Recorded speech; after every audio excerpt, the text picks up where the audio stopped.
responses in our chat. So we have Sharon, who is calling in from Hong Kong, and she has a background in the intersection of health and DRR, which is a really interesting and I think growing field in disaster risk reduction, trying to see how health and disasters impact each other in multiple ways.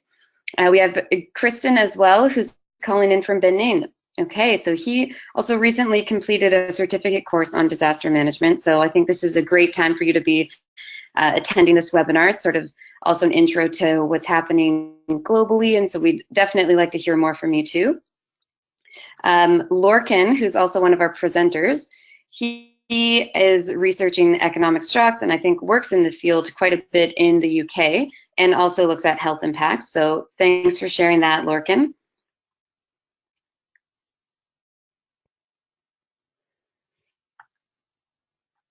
And I'll let you know a bit about myself too. We'll be doing an introduction round with the speakers as well. So see if there's anyone else who wants to share where they're calling in from.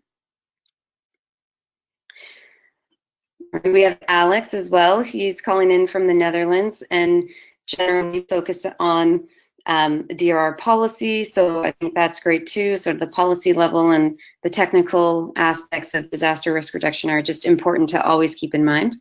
And then Leah, who's our organizer as well for this, she's calling in from the US, and she does a lot of work with water resources and early warning systems. Marikris is from the Philippines, and she just messaged me as well, and she's focused on youth and DRR advocacy in the ASEAN region. So we're going to hear from her and her experiences as well. And we have someone from Iran as well, looking at flood risk management. So it's great to see we have a huge diversity in our participants, and even though we are just 14 of us here, we are representing a very large geographic region of the world. And I'm Michelle, so I'm calling in from Ottawa, Canada. And I've been working in DRR with Indigenous communities in Canada and in Latin America for the past 4 years or so, and I'm now working with the Red Cross here. Okay, so we'll get started with more of the substantive content of the webinar now.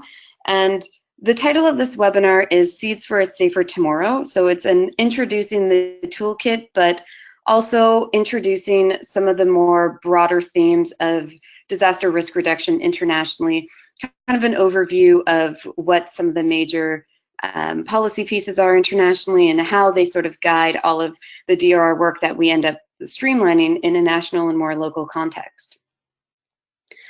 And we have a few more people typing in. So Nikos is from Greece and is a recent graduate, and he has DRR as his main interest. So again, thanks for joining. I think this is a great range of people with different backgrounds, and from India too. So thank you, everyone. We have Europe, we have South Asia, East Asia, Africa, and the Americas as well. So a great range.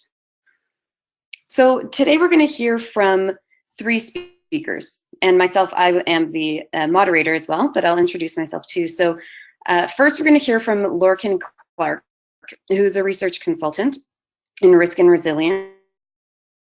And he'll be giving sort of a general overview of his work in the Sendai Framework and kind of giving everyone, I think, a good understanding of the basic concepts and principles in disaster risk reduction. Then we will hear from Marikris Guzman, who's been working in this field in the Philippines. And we will then finally hear from Leah Pope, who is one of the creators of the Seeds for a Safer Tomorrow toolkit, and we'll hear about the toolkit more specifically. And I'm Michelle Marteleira, so I'm the regional focal point for the Americas for the UN Major Group for Children and Youth. And I've been with the organization for I guess since early 2016, and I'm currently working with the Canadian Red Cross in their International Operations Department. Okay, so I'll go over the basic objectives as well of what we're trying to do with this webinar. So first, we do want to provide youth and young professionals with knowledge and information about the Sendai Framework. So including what is the general scope of its mandate and how is its strategy for building resilient societies able to kind of guide our work. We also want to share some of the newer developments in the international strategy for disaster risk reduction. And we'll kind of highlight the history of that. So from the Hyogo framework, which was the predecessor to the Sendai Framework, and looking at what it has achieved and sort of where the direction of the Sendai Framework is going. And then finally, we'll get, as I said, to more of the specifics, which is looking at the toolkit. And just so we're all on the same page, I took a definition of what is disaster risk reduction from the UN DRR definitions, and just wanted to share that with you. And so disaster risk reduction, what we're talking about here, it's essentially the theories and practices of reducing disaster risks by trying to understand what causes disasters. So that includes things like, when I say disaster risk reduction, it's reducing exposure to hazards and reducing the vulnerability of people and property and other assets to disasters, and improving preparedness should we need to have a response. Okay, so I guess without further ado, we will get right into it. So I'll see if Leah can switch to our next slide.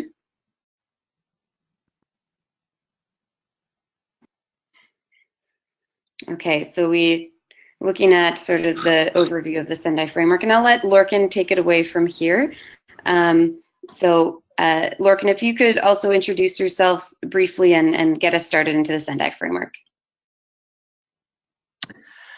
Thanks for that, Michelle, and thanks everyone for attending today's webinar, and happy DRR Day this Friday, the 13th of October. A bit of background about myself. I'm currently a part-time research consultant working in risk and resilience, focusing on the economics of health impacts from disasters, and I'm also currently a full-time MSc student in health economics at the London School of Economics and Political Science. But I'm really interested in applying the learnings that I take from this into the disaster risk reduction sphere. Also really looking forward to hearing Leah and Marikris's presentations in a few minutes. Mo also sent on some excellent and engaging literature on the Sendai Framework in the email sent out to the UN MGCY group, so I really recommend having a look at that if you have the time. But today, I'm just going to give a little taste of all these excellent resources by offering a bit of context to discussion through a brief overview of the Sendai Framework for Disaster Risk Reduction 2015 to 2030 by engaging its purpose, development, and implementation. Next slide. Thanks. So getting right to the crux of the issue, this slide covers some of the massive impacts caused by disasters worldwide, which helped inform the background and gave a platform for discussions on the Sendai Framework. All of these are taken from the document itself.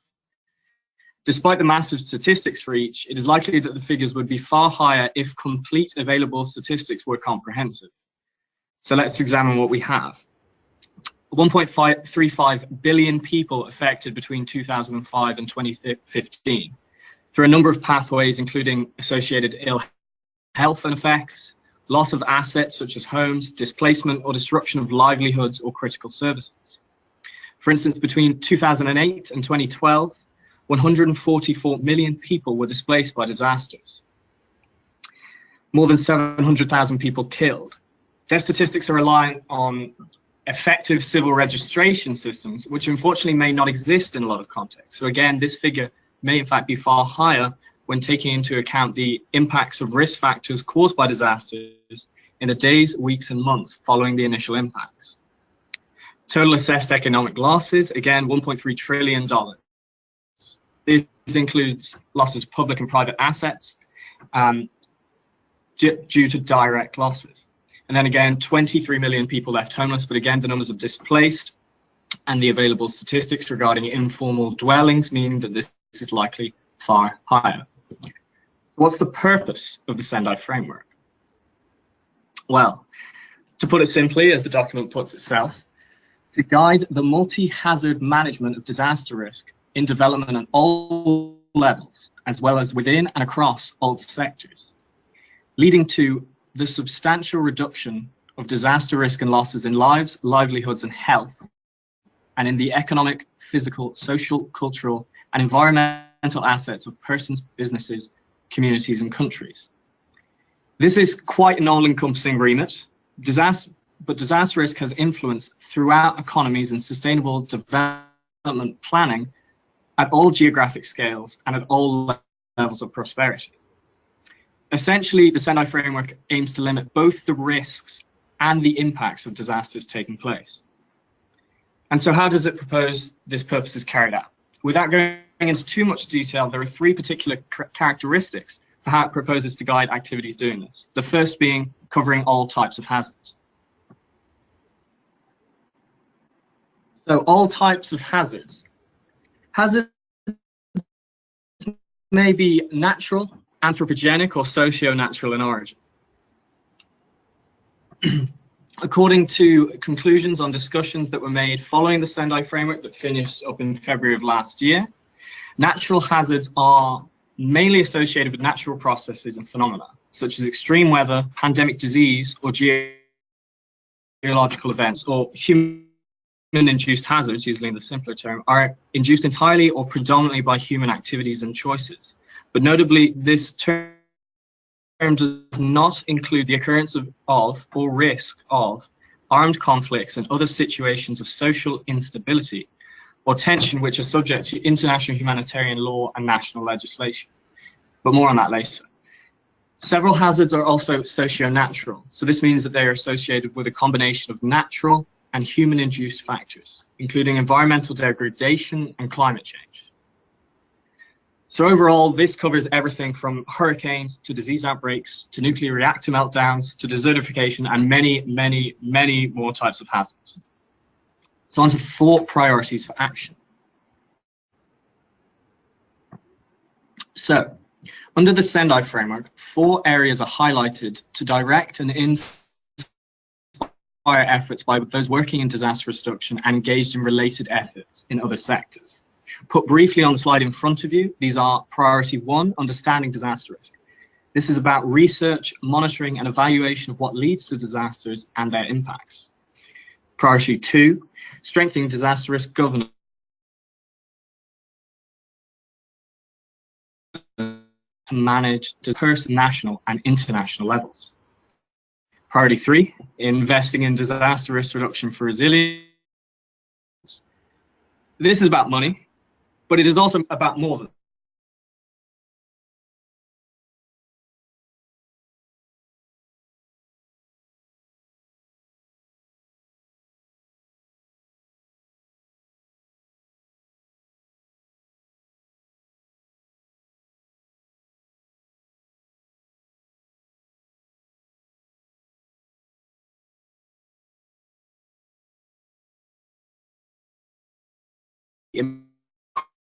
Core of all that is done to reduce disaster risk and ensure that impacts are mitigated.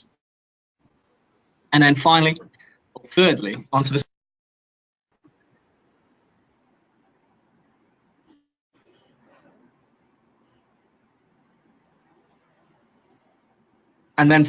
onto the 7 global targets, to another fine looking arrow that should be in front of you.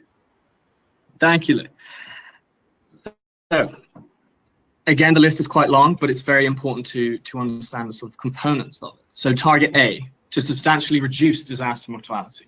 B, to reduce the number of affected people globally by 2030. This is quite vast, going back to the original slide. It includes impacts that can occur through illness or injury, damage or loss of home, and loss of livelihoods. C looks at direct economic loss. This can occur across all sectors, and very importantly includes infrastructure and damage or destruction of cultural heritage, focusing on a loss of assets. D, damage to critical infrastructure and disruption of basic services, focusing on education, health, and other basic societal necessities. But it's not all reduction, it's about improving things as well. Target E focuses on the creation and implementation of national and local disaster risk reduction strategies. F focuses on international cooperation directed towards developing countries, but also between developed countries as well, including financing and programs to transfer and improve capacities for disaster risk reduction, as well as the exchange of best practice in science and technology. G focuses on ensuring access to early warning systems and disaster risk information. ensuring that these are multi-hazard so that they cover all the hazards that have already been outlined and engage all members of the population so that no one is left behind without the necessary information to reduce their risks. But how was the Sendai Framework developed? Where did this set of documents and 37-page blue book come from? Well, the process has been quite long-term, but things really became focused about trying to reduce the risks and the impacts of disasters rather than just responding to them at the end of the 1980s with the declaration of the International Decade for Natural Disaster Reduction. This in turn led to the first international framework for disaster risk reduction called the Yokohama Strategy and Plans of Action.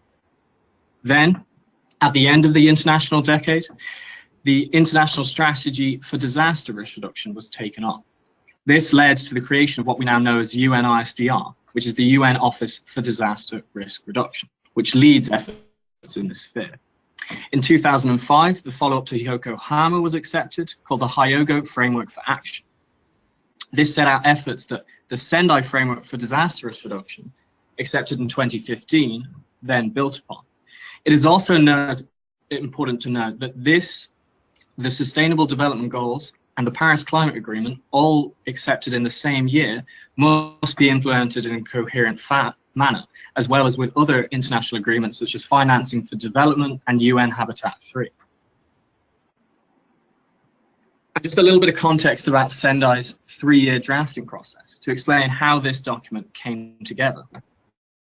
Well, between March 2012 and March 2015, discussions which built upon the work from the Hyogo framework included more than 100 consultation events across the globe, 11 regional conferences, 2 global conferences, and culminated in Sendai, Japan in March of 2015 for 1 week, where final deliberations took place to confirm what the content of the Sendai framework would be. It's very important to note that over the course of these discussions, not only were UN member states involved, but non-governmental organizations, stakeholder groups, including the UN MGCY, which are pictured in the lower photo on the right, and broader civil society were engaged. Since then, there's been an acceptance of the indicators and technology for the Sendai framework through the efforts of the open-ended intergovernmental expert working group. This confirmed the 38 indicators that we have for the 7 global targets and the terminology necessarily to implement the Sendai framework in a coherent fashion globally. In May of this year, we had the 5th Global Platform for Disaster Risk Reduction in Cancun, which focused on moving things towards action based on the Sendai framework. One part of this has been the development of the Sendai Monitor, which will begin to be implemented in 2018, so countries can assess their baseline information for the targets and the indicators for the Sendai framework. And a little bit of a comparison to show how far things have come, because it's very important to understand that the Sendai framework has built a lot on the Hyogo framework for action, but it has taken things forward over that 10-year period. So just 3 quick points to explain how this has happened. So as the Hyogo framework, it focused more on mitigating of disaster losses, for instance, through insurance or risk transfer or effective response protocols.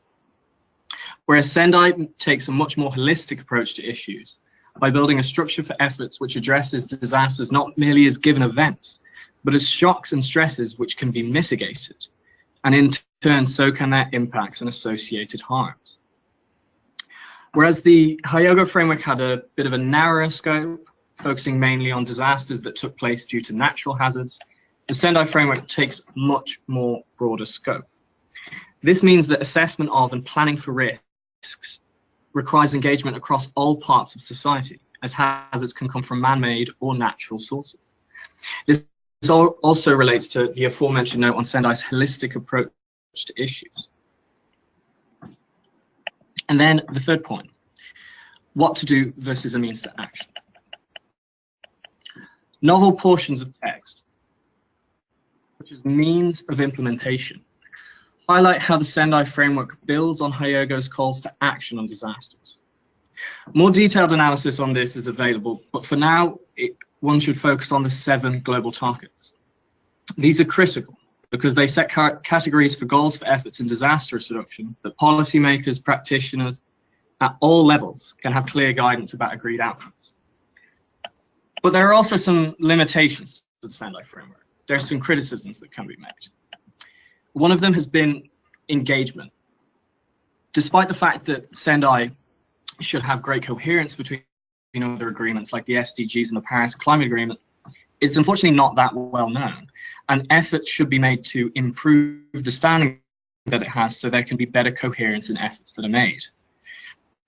Partly this could be due to a lack of reference in the document itself to other post-2015 mandates, though unfortunately this was removed in final hours of negotiations, which may have been connected from the desire from some international stakeholders to keep from placing too much financial responsibility from disasters on certain more economically developed countries.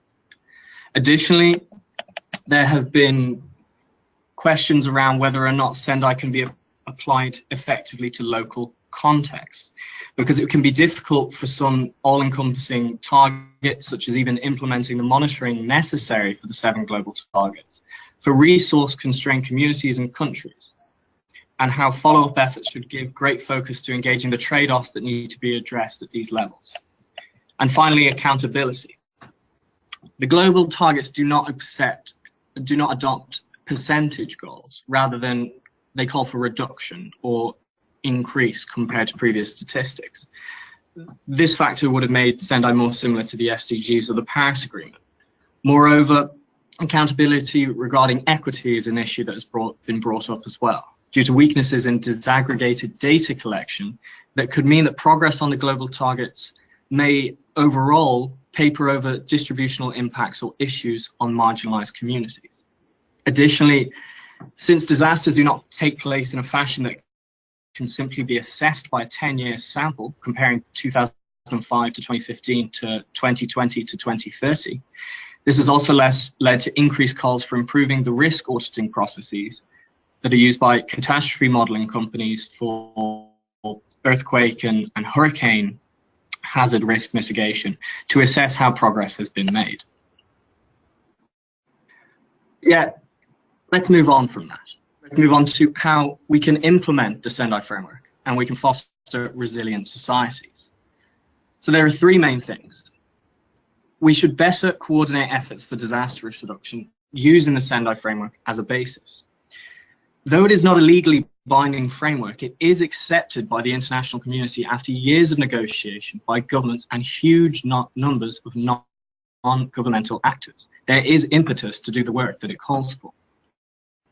We should better integrate disaster risk reduction into sustainable development and the management of climate change.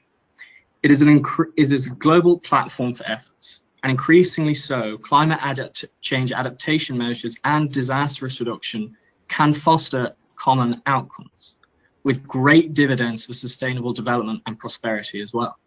And finally, talking about what we're doing today is to promote effective and foster innovative practices for disaster risk reduction. This includes engaging stakeholder groups like the UN MGCY and networks of young scientists for fostering improved collaboration on these issues. And just to round up very quickly, if you take 3 things away, these are what you should take away. The purpose. There are 4 priorities, 7 global targets. Put this in everything that you do for disaster risk reduction efforts. The development of the framework. We're standing on the shoulders of so much fantastic work that has been done thus far, and we can take it to the next step. And finally, implementation. Just get involved, do what you can, get other people interested, and catalyze engagement for this incredibly important area for equity and prosperity globally. Thank you.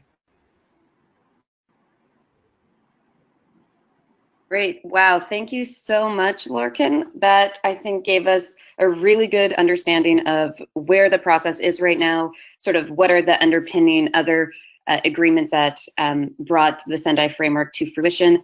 And I think hopefully everyone will have a much better understanding of what the Sendai Framework is trying to achieve. So thanks for that. And thanks for also illustrating some of the challenges we're still facing with these bigger global agreements.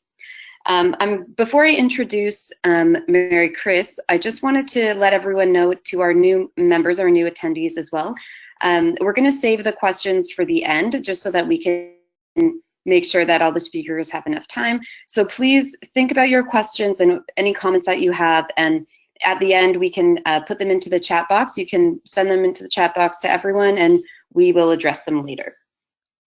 So thanks, Lorcan. And now we're going to hear from Marikris Guzman. So she's from the Philippines, and I think has had a lot of experience, hands-on experience with disaster risk reduction and response in the Philippines. So I'm really excited to hear from her. So I'll let Marikris take it away, and looking forward to hearing what you have to say.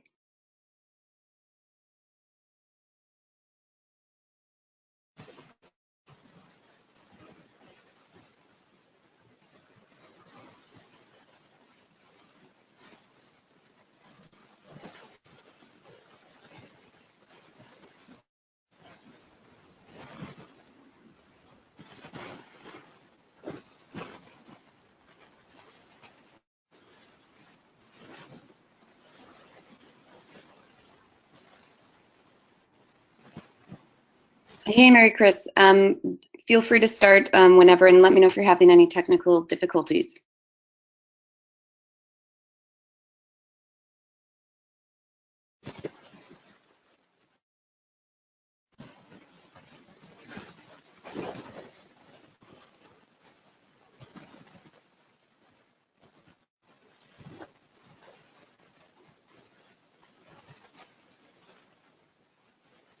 Hey, Marikris, I can see that your mic is on, but we actually can't hear you speaking.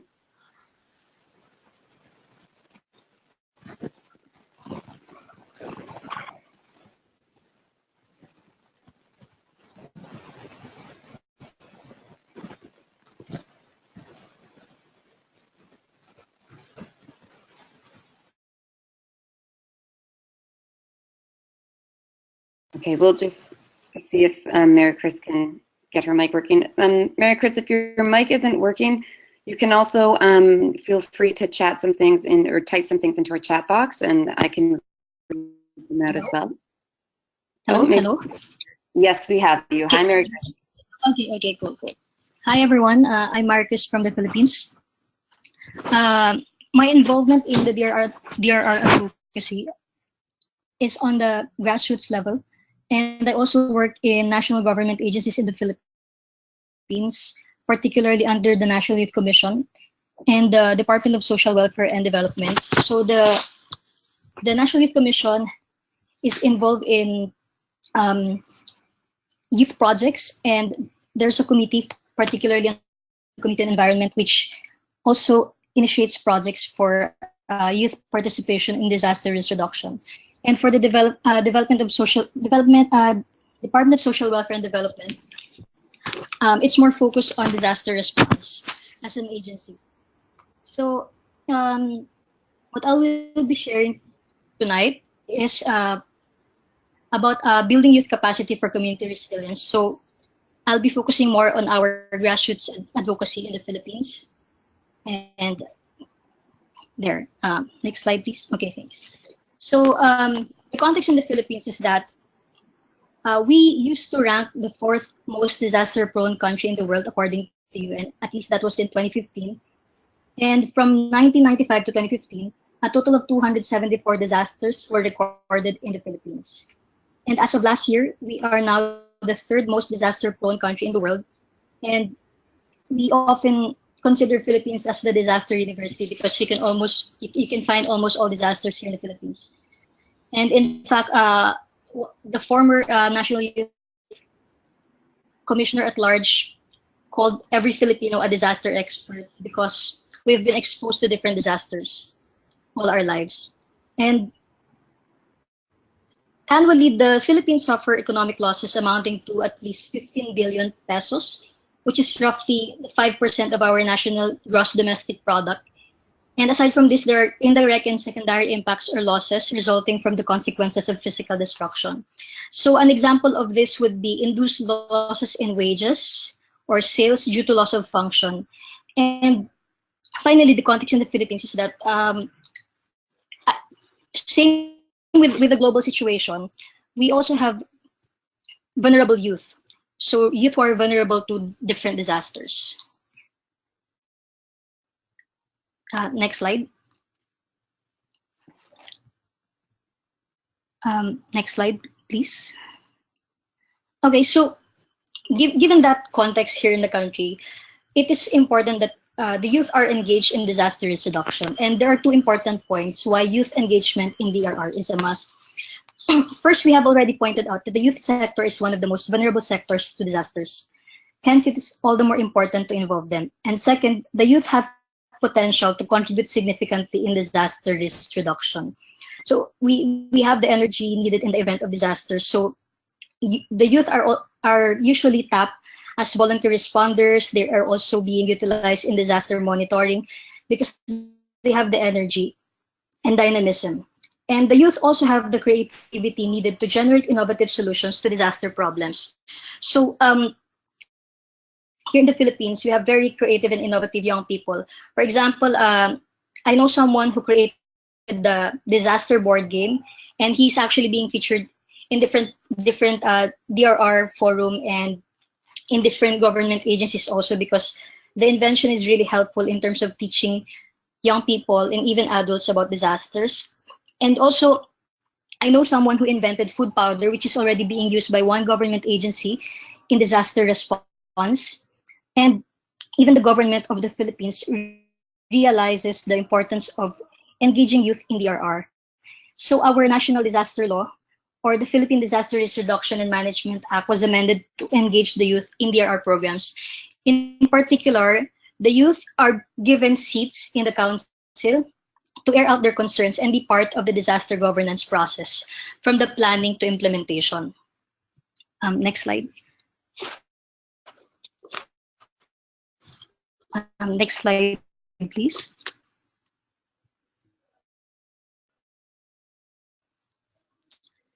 So, given that we have to engage the young people, we therefore need to build their capacity as well. And first, I'll just give a very quick overview of what capacity building or capacity development is. So when we say capacity, it's the ability of people, organizations, and society as a whole to manage their affairs successfully. So in this context, how do people, organizations, and society manage disasters? And in the prior to 1990s, the concept of capacity building gained prominence in the development discourse as a better way of doing development. So capacity building assumes that capacity does not exist.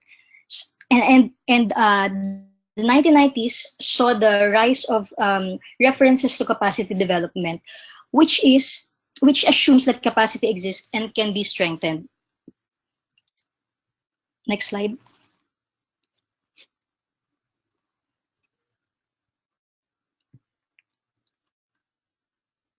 So we define capacity development as the process whereby people, organizations, and society as a whole unleash, strengthen, create, adapt, and maintain capacity over time. And capacity development does not just happen in the individual or even organization level. For it to be effective, there has to be an enabling environment. And so capacity development should happen in three different levels, from individual to organizational to the enabling environment. Next slide, please. So how did we conducted youth capacity development in the Philippines? Usually capacity building starts with awareness of the issue. So if they're aware already, then you have to make them understand deeper what the issue is all about. And then you can start building their capacity in different levels. And for for an organization or someone who intends to do capacity building, there are preliminary questions that must be addressed, that must be answered before you conduct a capacity development. So first, you have to understand what is the context in the community. And this is essentially the situation analysis, like what is the problem, what is the issue. For example, in the community, what are the disasters in the community? And what are the existing mechanisms of the community to address disasters? Second, why is there a need for capacity development? Usually, the need for capacity development should come from the people who need it, and it should not be the organization, an external organization, telling the community or an organization or a sector that they need to be capacitated, meaning that the need for capacity development must be realized within the organization. And next, what we have to answer, what is the objective of the capacity building? Is it going to be just for the short term or long term? And who will be the target audience? So here it's very important that you define who your audience is, and part of that is actually understanding their background, their awareness of the issue, and what do they exactly need. After that, you also need to know the resources and existing capacity, both for your organization if you are doing the intervention, and also for the local community who will be the beneficiary of capacity development activities. So for the organization, for example, what are your resources? What are your expertise? Do you have financial resources to conduct capacity development? Or do you have the people who can actually implement it, who have knowledge, expertise, network in the community? And how will you capacitate the target beneficiary? So this is the question is more of what are the things that you will do for capacity development? Usually people think that capacity development entails large financial resources, but sometimes you just need to be resourceful and creative, and you need to tap different people, different organizations as well, who can actually help you in your capacity development, so that it lessens your requirement for resources if you're not a huge organization. And finally, you have to ask yourself, what is your success indicator? And, in disaster capacity development, the success indicator actually is, of course, when you are able to save lives, when you're able to save property. So, and then you can actually define more what are your success indicators in order for you to actually say that you've achieved your objective. So in the Philippines, for example, we focus on community youth in areas along the fault line. So aside from the earthquake, they also have flooding problems, and they need capacity development because number one, their local government unit, which is the village level, does not provide them training, and so they wanted to be more informed about disaster. They want to be aware, so that they can protect themselves, they can protect their loved ones. Simple as that. And because they are community youth, usually they don't have resources, they don't have connection, they don't have access to information or access to resources. And so that's the reason why we focus on this sector, community youth, who are living in a very vulnerable area here in the city. And what are the resources and existing capacities? So as a youth organization, for our side, we have network of people who are experts on DRR. We have financial resources because we have connections also with local government units and other organizations who can be our donors and funders. And for their side, for these young people who are the beneficiary of our project, they have a loose organization already. They also have knowledge about their community.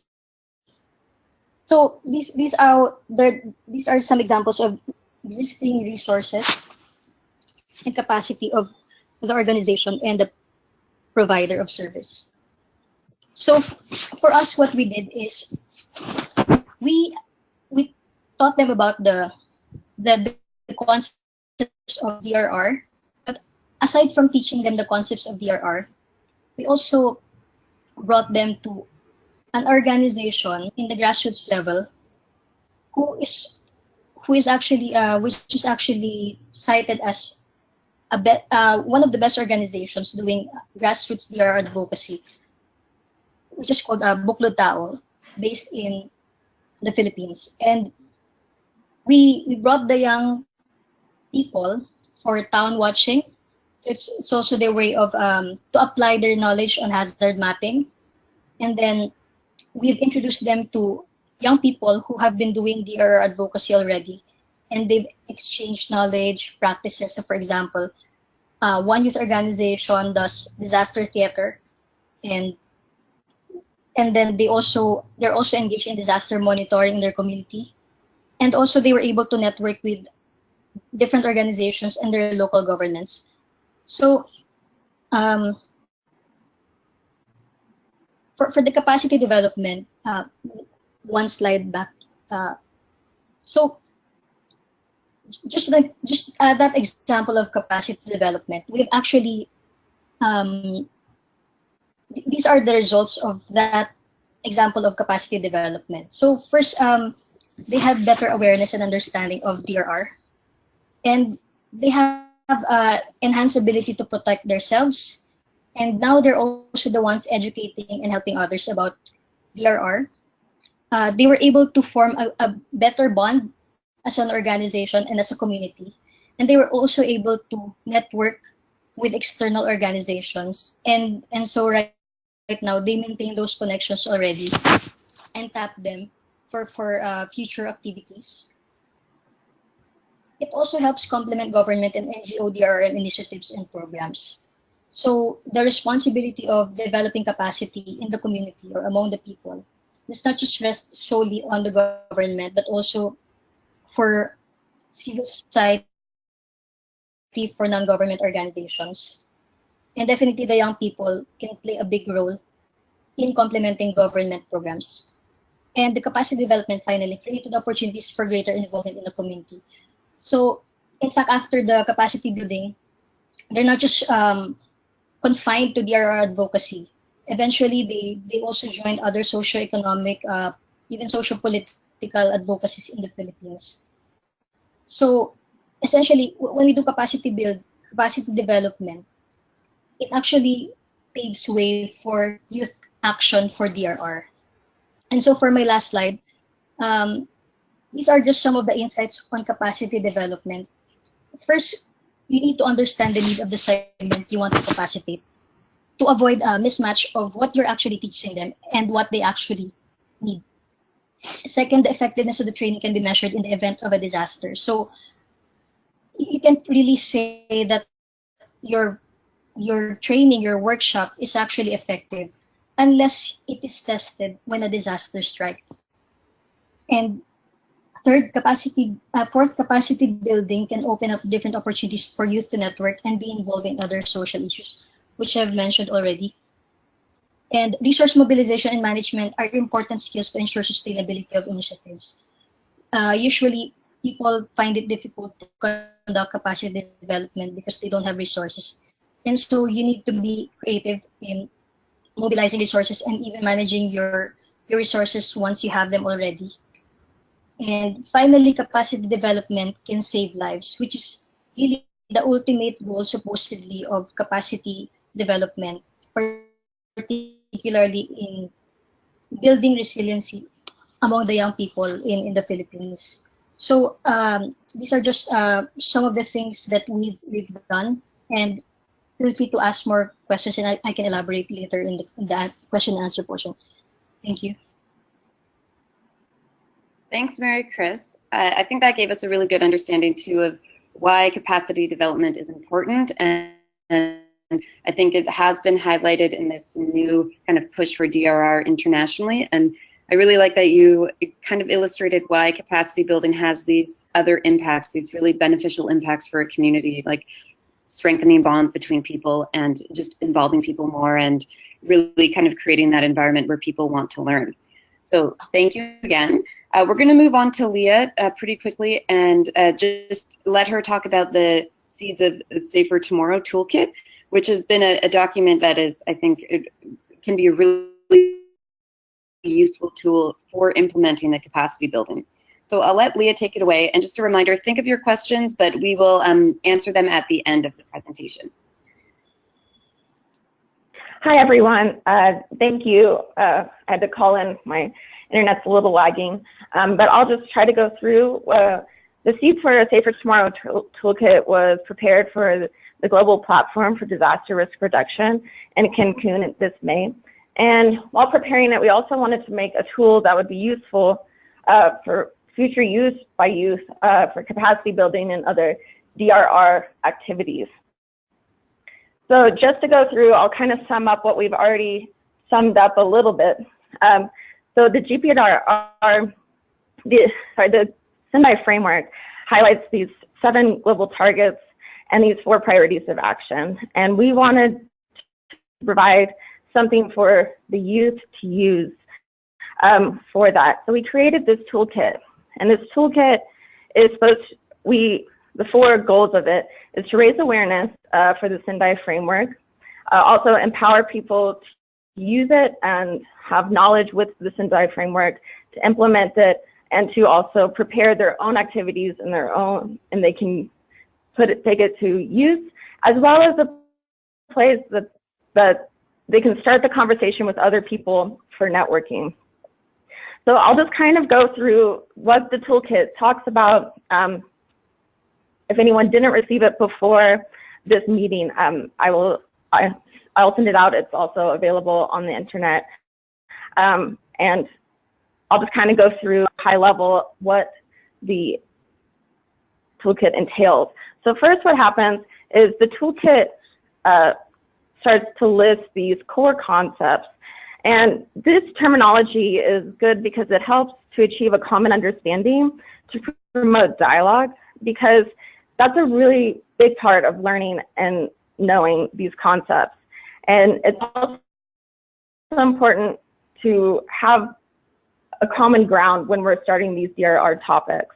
And we kind of define some things in the beginning of this call, and these definitions are really helpful going forward. One of the other things that's listed in the toolkit is kind of this idea of how disaster and disaster management works in this kind of DRR, disaster risk reduction way. So when an event happens, a hazard happens, the community needs to respond to it, and it does that through emergency action, and then it needs to restore and then reconstruct and then try to learn from it. And the more that you can use for capacity building and preparation and mitigation, the less effect and impact event can possibly have. But it also just helps the community be better prepared for when an event strikes. So we take this into going into planning a DRR activity or any really capacity building activity. And MK already touched on this. So it kind of just goes further into the toolkit, but understanding disaster risk, it's essential to formulate a plan to implement towards disaster risk reduction. So that's part of one of the 4 action items, is to actually just understand risk. And we can build capacities doing a collective study of reality, finding routes to solve problems, and making policy recommendations. So learning what's happening in the community. And you want to understand knowledge for yourself and others, as well as the personal roles and responsibilities in times of a hazard, and the personal needs, concerns, and hopes of the community. So what is the community willing to do? What is everyone, what do they want? What does the community want? the knowledge of hazards and disasters and vulnerability can also involve traditional knowledge and about past local disasters that can be discovered through activities of oral history and elder people. So there's just a lot of different ways to learn about how, because everything is not a one-size-fits-all. You need to know about the community that you're trying to serve. But actually making these and starting an activity, as MK kind of touched on this, you have to kind of know what you want out of it, what kind of capacity building do you want, what kind of DRR action do you want, who is going to do this? Are you looking at more of a political side? Are you looking at societal changes? How are you going to do it? How are you going to teach people? How are you going to explain to people? And then what resources do you have? Do you have access to funding? Do you not? And that kind of will vary. And also, do you have people that are very well trained to make these teachings? So for medical emergencies, you need someone who's already been trained in medical emergencies to teach about that, for example. And then what kind of results do you want out of it? So these are the kind of things that you have to start thinking about. And to go even further into it, the steps towards a good capacity building and successful one towards building capacity is you need to find the needs of the community. You need to know where your starting point is. What do they know already? What does the community already deal with? That's part of that knowledge and understanding. You have to have clear objectives. What capacity should be built on? Do you want it very broad, or do you want it to be a particular skill? And then identify the approach. How is it going to work? Are you going to have someone come in and train people? Are you going to have a panel discussion so that everyone can agree and be on the same page? Is it going to be formal education, or is it going to be projects so people learn together? And then also, who's going to be involved? It's always good to have a lot of different types of people so that you're not just teaching people that already know about a subject, about that subject. You need to get new people involved.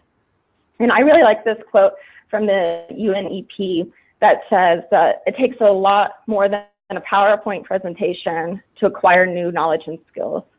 So it takes people interaction, engagement to actually get that information. And MK already talked about this, but capacity building levels, they can be on different levels. Individual, you can teach someone a new skill set. Institutional, you can try and to change laws to get things ready for the society, like making early warning systems or these things. Or societal, you can start to change, you can try to advocate for change for the mentality of people that they want to have more health or these issues. So it depends what you want out of it. So it all depends on that. So going back to it, a successful capacity building meeting identifies the needs of its people and knows and understands what the community needs and wants. It also has clear objectives in mind, and it engages the participants so that it actually sticks with them and they can use that information. And it's customized to the participants, and it's also organized based on the resources that you have. And this goes along with youth, of course. So the youth are very important. Although the current decision makers are obvious for capacity building, this is from one of the UN EP's notes that they want to engage more youth because youth are one of the most affected people because they will be the most affected by today's decisions.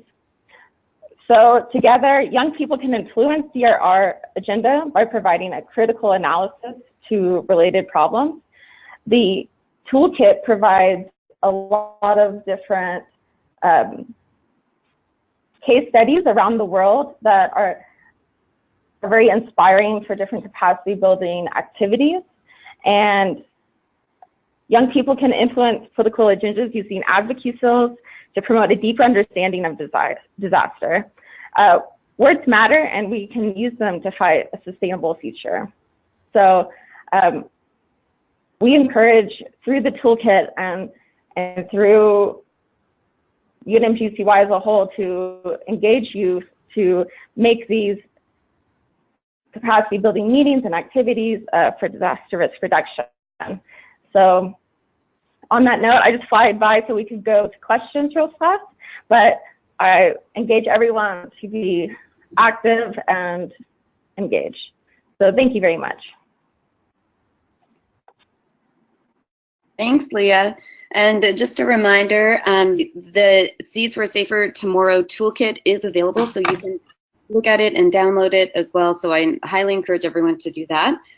I know that we are at the hour time, but I really am hoping that we can answer a couple questions. So if anyone has questions right now, please put it into the chat box to everyone, and we'll try to get to it. But I think this was so far from our speakers, we've had a really good overview of where DRR has come from and why capacity building is important, and also why engaging with youth is important. So that's sort of our major objective as the UN Major Group for Children and Youth, is to find ways to engage that demographic into the UN processes, and in this case, specifically DRR stuff. Okay, so I'll just wait a minute or two to see if anyone has any questions.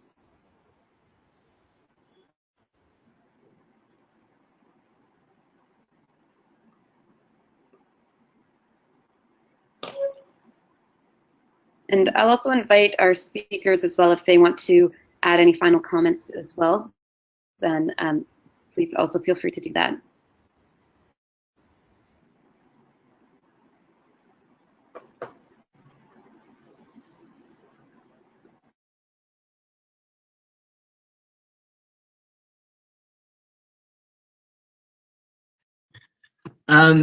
Yeah, so I really enjoyed the presentations from Leah and MK, and I was just wondering if, and this is something I've been thinking a lot about more recently, is sort of how to engage people at a sort of broad scope classroom, primary and secondary school level in disaster risk reduction, where in situations where it might otherwise not be as prominent, but that their engagement would really help in terms of, you know, being able to cooperate between the post-2015 agenda goals that some of them might be interested in anyway. So, you know, kids who are interested in climate change mitigation, how we can get that interest and sort of, you know, augment it by getting them engaged with disaster risk reduction as well. So from experience that people have had, you know, the presenters and people on the call as well, for implementing systems that can engage people in that sort of fashion. Thanks. Really good presentations as well.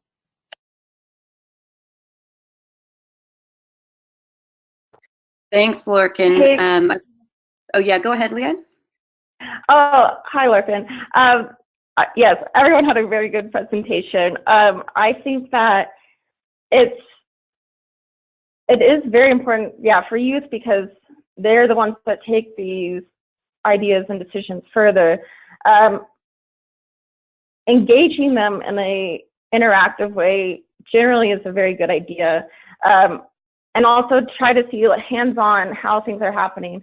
So whether that's in a school setting and seeing how things are being affected, also getting them the opportunity to be involved, and that's also very difficult. So once people start to be involved, they start to learn about what they're involved in. So they're just, I would say, the more activities, the better, and the more ways to get involved, the more people will want to be involved and want to learn about it. Thanks, Leah. Yeah, I would agree with that as well. And sorry, Marikris, did you want to chime in? Yeah, I just want to add to what Leah said. I think in order for us to engage the children and schools, we can also develop contents that are easily digestible for them. So for example, there's one local government here which created storybooks about disasters. So, and then they give it away to kids, and then they teach the teachers how to teach disasters through that storybook. So I think maybe the young people who are active in DRR can help develop contents for children to make it easier to understand, to make it fun, and just like what you said, interactive also. Yeah, I think that's a great point, making it as interactive as possible. We have a question from one of our participants, from Kristen, about how to get youth capacity building and capacity development projects funded. And I can speak to that, and maybe some of the other speakers can as well. I mean, unfortunately, it is kind of difficult to find funding for some of these issues, and it often takes proposals. So you'll have to develop a proposal for funding from different organizations. And in the NGO community that I've worked in, it has been that's sort of the process that you always have to go through. But I would recommend in your country and with the local NGOs and some of the government agencies, trying to see if they have any funding for any of these types of activities. And I think MK also mentioned how she was able to get funding from some of the local government unions in her community.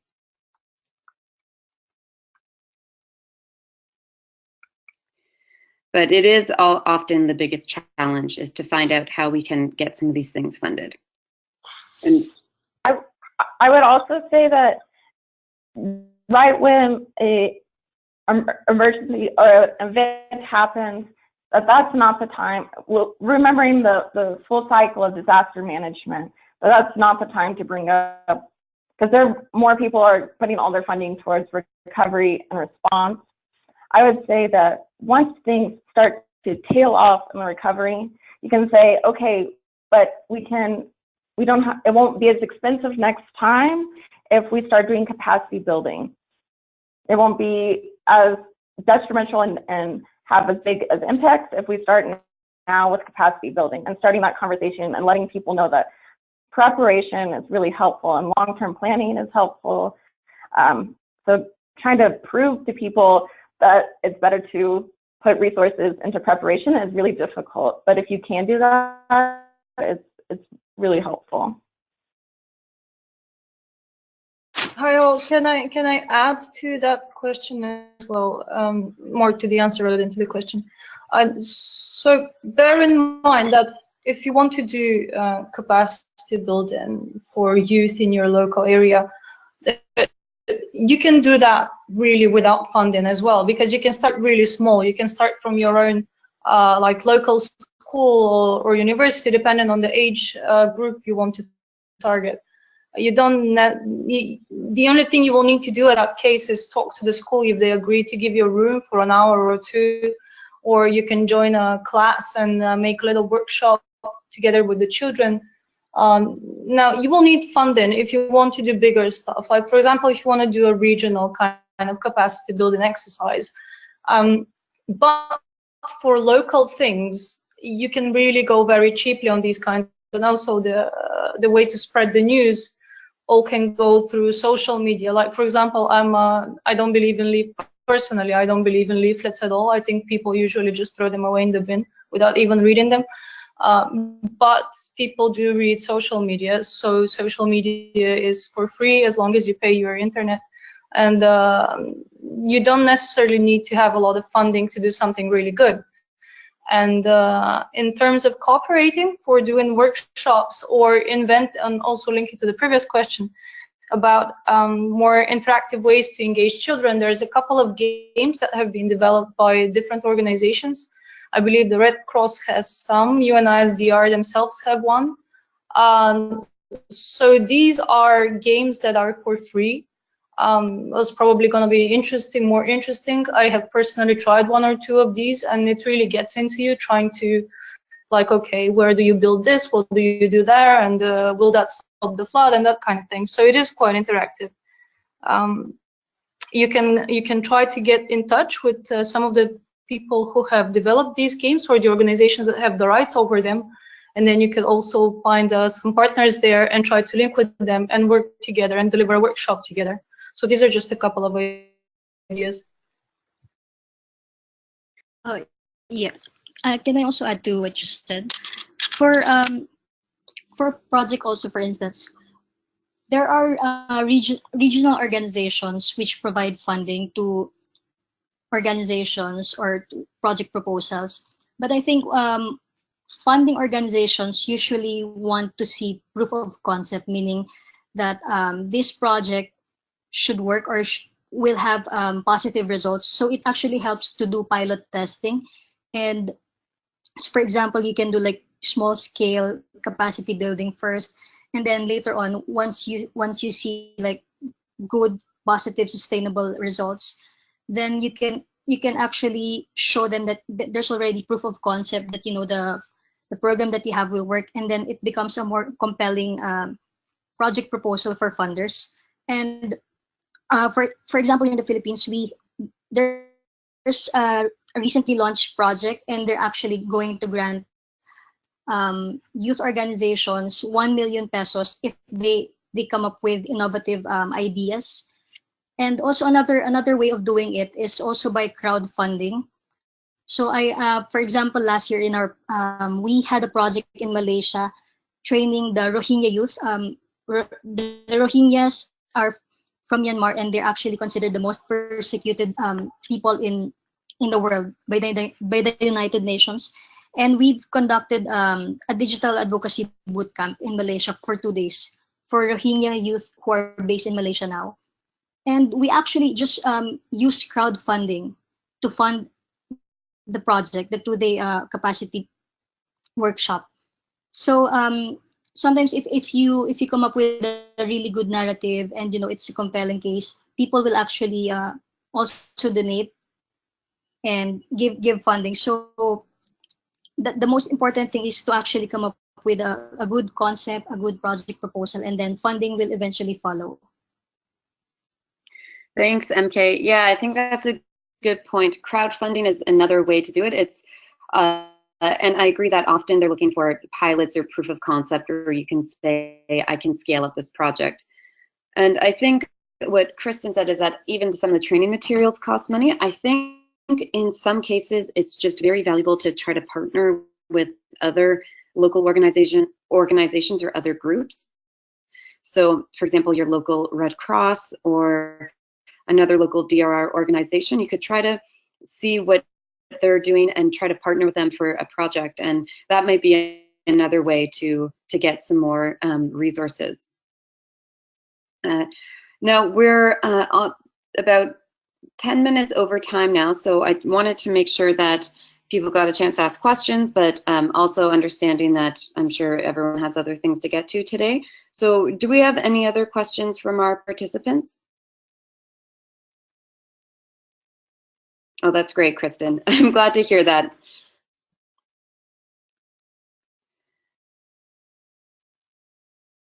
Okay, so what I'll say is if any of our participants have other questions for UN MGCY, we do have a Facebook page and a Twitter page, and I highly recommend that you reach out to us there, and we are often always posting new activities or events, and it's another way to get involved with our group. So just to plug that in there. And before we end, I just wanted to say thank you again to all of our really great speakers who come with so much experience, diverse experience from around the world. I think I learned a lot from them, and I think everyone else did as well. So I wanted to say thank you to them, and thanks to Leah for going. She's the one who organized all the slides, so a big shout out to her too. And thanks to all of you for participating and spending some time out of your day to join us. So hopefully we will have more webinars in the future, and we look forward to engaging with you over the next coming months. Thanks, everyone. Thanks for Michelle for moderating this. You've done a great job. All right, everyone, have a nice day.